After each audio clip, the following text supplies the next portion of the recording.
Mathew കുഴൽനാടനെതിരെ flex board ഉയർത്തി youth league. കുഴൽനാട, നിന്റെ കുഴലൂത്ത് ലീഗിനെതിരെ വേണ്ട, പട നയിച്ചവർ ഭരിക്കട്ടെ എന്നാണ് ഫ്ലക്സ് ബോർഡിൽ എഴുതിയിരിക്കുന്നത്. ബിജീഷ് ഗോവിന്ദൻ ചേരുകയാണ് വിവരങ്ങളുമായി. ബിജീഷ്, ഇതിനകത്ത് മഹേഷ്, ശ്രദ്ധേയമായിട്ടുള്ള കാര്യം ഇരിക്കൂർ മണ്ഡലത്തിലാണ് ഇത്തരത്തിലുള്ള ഒരു പ്രതിഷേധം യൂത്ത് ലീഗിന്റെ ഭാഗത്തുനിന്ന് ഉണ്ടായിരിക്കുന്നത്. യൂത്ത് ലീഗിന്റെ ഇരിക്കൂർ മണ്ഡലം കമ്മിറ്റിയാണ് ഇരിക്കൂർ ടൗണിൽ ഇത്തരത്തിലുള്ള ഒരു പ്രതിഷേധ ഫ്ലക്സ് ബോർഡ് ഉയർത്തിയിരിക്കുന്നത്.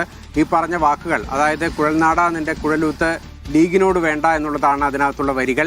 ഒപ്പം തന്നെ വി.ഡി. സതീശന്റെ ചിത്രം പതിച്ചുകൊണ്ട് പട നയിച്ചവർ ഭരിക്കട്ടെ എന്നുള്ള വാക്കും കൂടിയുണ്ട്. ഒരേ സമയത്ത് കെ.സി. വേണുഗോപാലിനെയും അതുപോലെ തന്നെ കെ.സി. വേണുഗോപാലിനെ എതിർക്കുകയും അതുപോലെ തന്നെ വി.ഡി. സതീശനെ അനുകൂലമായി രംഗത്തെത്തുകയും ചെയ്യുന്ന ഒരു സാഹചര്യമാണ് യൂത്ത് ലീഗിന്റെ ഭാഗത്തുനിന്നുണ്ടായിരിക്കുന്നത്. ഇരിക്കൂർ മണ്ഡലം നമുക്കറിയാം, സജീവ് ജോസഫ് എന്ന് പറയുന്ന കെ.സി. വേണുഗോപാലിന്റെ സന്തത സഹചാരി, അതുപോലെ തന്നെ അടുത്ത ബന്ധം പുലർത്തുന്ന ആളുമായിട്ടുള്ള സജീവ് ജോസഫാണ് ഇരിക്കൂറിൽ നിന്നുള്ള ജനപ്രതിനിധി.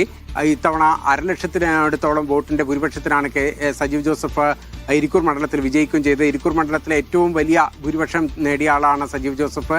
അങ്ങനെയുള്ള ആ മണ്ഡലത്തിൽ ഒന്നുകിൽ സജീവ് ജോസഫിനെ രാജിവെപ്പിച്ചുകൊണ്ട് കെ.സി. വേണുഗോപാൽ മുഖ്യമന്ത്രിയാകുകയാണെങ്കിൽ അവിടെ മത്സരിക്കാനുള്ള നീക്കങ്ങൾ നടക്കുന്നു എന്നുള്ള ചർച്ചകൾക്കിടെയാണ് ഇത്തരത്തിലുള്ള ഒരു പ്രതിഷേധം ഇരിക്കൂറിൽ നിന്ന് യൂത്ത് ലീഗിന്റെ ഭാഗത്തുണ്ടായിരിക്കുന്നത്. യൂത്ത് ലീഗ് മാത്യു കുഴൽനാടന് മറുപടി നൽകുന്നതിലൂടെ കെ.സി. വേണുഗോപാലിനുള്ള ഒരു മുന്നറിയിപ്പാണ് നൽകിയിരിക്കുന്നത് എന്ന് വേണം നമുക്ക് അനുമാനിക്കാൻ. കാരണം ഇരിക്കൂറിൽ മത്സരിക്കാൻ വരികയാണെങ്കിൽ ബോർഡ് വന്നിരിക്കുന്ന സ്ഥലം ഇരിക്കൂറാണ് എന്നുള്ളത് കൂടി ഓർക്കണം. അവിടെ ഇരിക്കൂറിൽ തന്നെ കെ.സി. പക്ഷത്തിന് നേതാവ് കൂടിയായ കെ.സി. വേണുഗോപാലിനൊപ്പം നിൽക്കുന്നു എന്ന് കരുതുന്ന മാത്യു കുഴൽനാടനെതിരെ വലിയ തോതിലുള്ള ഒരു വിമർശനം ഉയർത്തി യൂത്ത് ലീഗ് മുന്നോട്ട് വന്നിരിക്കുന്നു.